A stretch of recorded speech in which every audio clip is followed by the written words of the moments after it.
NSC Fan TV. I'm here with Jason. We're at the Lost Patty. What'd you have? So we saw a 2-1 loss to NYCFC. Yeah.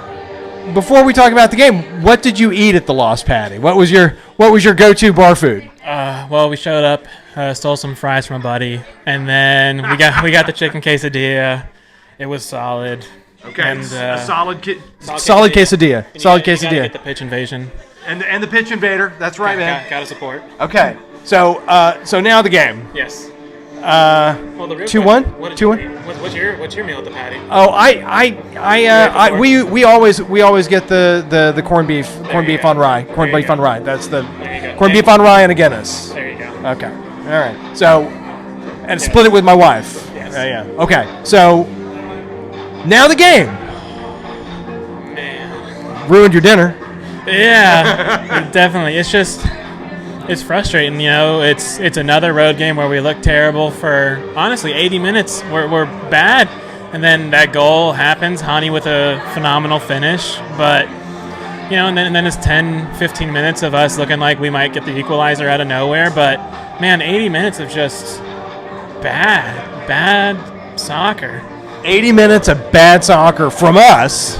Yeah, they had two banger goals. Credit to them. It's always so annoying when the other team scores cool goals because you want to be mad, but you also got to appreciate the talent it takes, like the header. The Chanot goal I thought was very beautiful. Definitely, it's a bummer it happens against us, and it's frustrating because it's crosses and set pieces coming back. It feels like last year. It feels like if they're coming back. We were off to a good start this year, and then all of a sudden, corner kick, header, unmarked both times. Kind of like way too much time and space to just put in phenomenal finishes.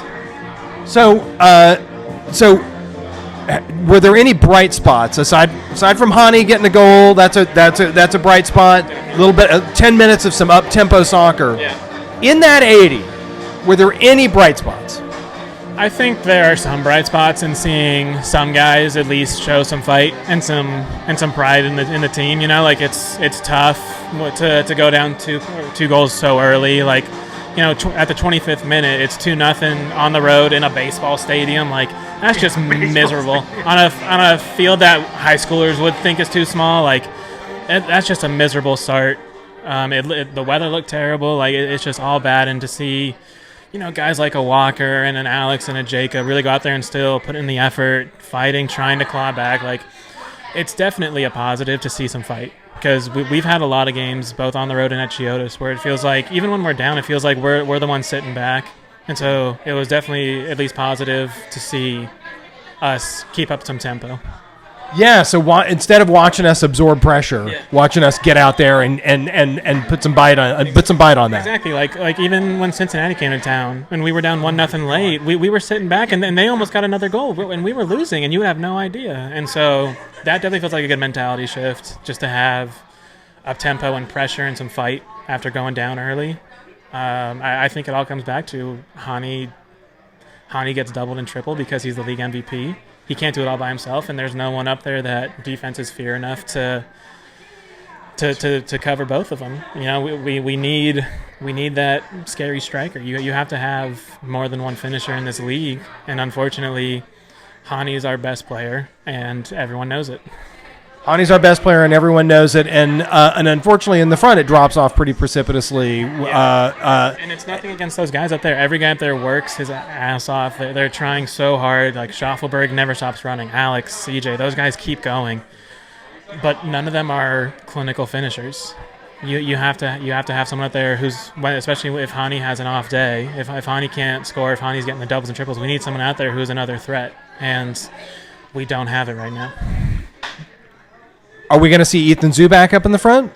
I'm always down for Zubak. He comes in and plays physical at least. Him and Hawkinson are kind of like our goon squad. They'll go out there and at least get some physicality, maybe a good yellow, you know. At least get the boys fired up a bit.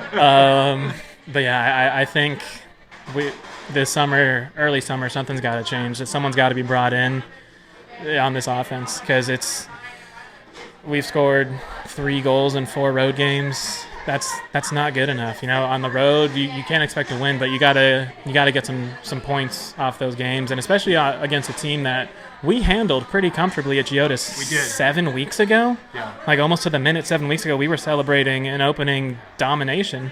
Rodriguez being back on the field for them changes things considerably. So defense gave up 2 goals. Even when we've been outplayed, we haven't been massively outscored. 2 goals tonight. Yeah. It comes down to marking at the end of the day. Where both goals were guys who were open. It wasn't like Keaton Parks out jumped somebody. It's Keaton Parks fucking hovered alone. Yeah. And then put in a great header, and then Chanot stood by himself with like solid 5 yards of space in the middle of the penalty box for a volley. Like it's like we talked about. Crosses and set pieces are coming back to haunt us, which is so confusing with the size we have in the back.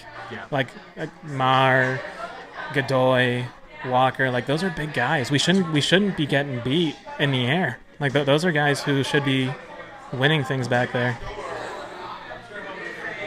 Last question. Yeah. LAFC coming to town next week. They look to be in form.